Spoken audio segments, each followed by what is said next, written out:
എന്നെ സംബന്ധിച്ചിടത്തോളം പ്രായത്തിൻ്റെതായിട്ടുള്ള പരിമിതികളുണ്ട്, അത് ഞാൻ ഉറപ്പായിട്ടും മനസ്സിലാക്കുന്നു.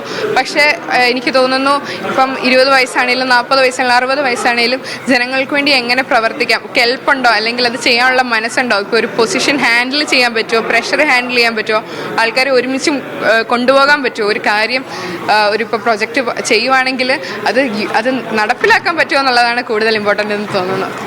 പാലായിൽ പൊതുചരിത്രം രചിച്ച ദിയ പുളിക്കക്കണ്ടം നമ്മളോടൊപ്പം ചേരുകയാണ്. ദിയ, അഭിനന്ദനങ്ങൾ. എങ്ങനെയാണ് നഗരസഭയെ മുന്നോട്ട് കൊണ്ടുപോകാൻ തീരുമാനിച്ചിരിക്കുന്നത്? എങ്ങനെയായിരിക്കും എല്ലാവരെയും ഒരുമിച്ച് നിർത്തി കൊണ്ടുപോവുക? കേരളത്തിലെ നഗരസഭകളിൽ ഏറ്റവും ഇമ്പോർട്ടൻ്റ് ആയിട്ടുള്ള ഒരെണ്ണമാണ് പാല. അപ്പോൾ പാലയിൽ പക്ഷേ പാലായ്ക്ക് ഇനി ഒത്തിരി വികസനങ്ങൾ വേണ്ട ആവശ്യമുണ്ട്. അതെല്ലാം ഒന്ന് വളരെ നന്നായിട്ട് പഠിച്ച്, ഇപ്പോൾ എനിക്കൊരു പ്രാഥമിക ഐഡിയ ഉണ്ട്, പക്ഷേ അത് മാത്രമല്ല അതൊന്ന് ഡീപ് ഡൗൺ ആയിട്ട് പഠിച്ച്, ഇപ്പം ഓരോ പ്രൊജക്ട്സിൻ്റെ ആണെങ്കിലും ഫണ്ടുണ്ടോ അല്ലെങ്കിൽ അതെങ്ങനെ യൂട്ടിലൈസ് ചെയ്യുന്നു, അങ്ങനത്തെ കുറേ കാര്യങ്ങൾ ചെയ്യാനുണ്ട്. അപ്പോൾ ഏറ്റവും നന്നായിട്ടൊന്ന് പഠിച്ച് പ്രയോറിറ്റി രീതിയിൽ ഓരോ കാര്യങ്ങൾ ഏറ്റവും ബേസിക് ലെവലിൽ നിന്ന് സ്റ്റാർട്ട് ചെയ്യാനാണ് ഇപ്പോൾ ഞാൻ തീരുമാനിച്ചിരിക്കുന്നത്. ഈ പ്രായം വലിയ ചർച്ചയാകുന്നുണ്ട് മാധ്യമ വാർത്തകളിൽ.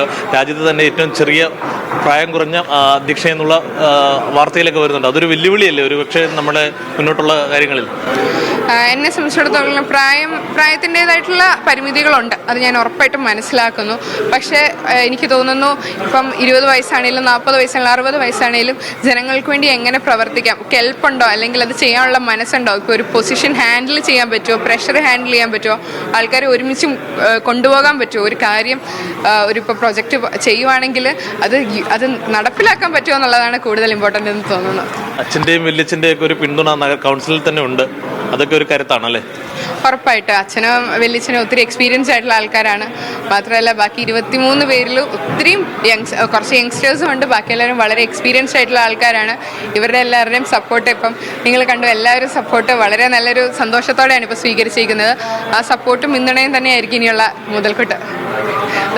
തനിക്ക് കപ്പിനും ചുണ്ടിനും ഇടയിൽ നഷ്ടപ്പെട്ട ചെയർമാൻ സ്ഥാനം മകളിലൂടെ തിരിച്ചുപിടിച്ചിരിക്കുകയാണ് ബിനു പുളിക്കക്കണ്ടം. അതോടൊപ്പം തന്നെ കേരള കോൺഗ്രസ് മാണി വിഭാഗം പാലാ നഗരസഭയുടെ പ്രതിപക്ഷത്തിരിക്കുന്നു എന്നുള്ള രാഷ്ട്രീയ കൗതുകം കൂടി ബാക്കിയാകുകയാണ്.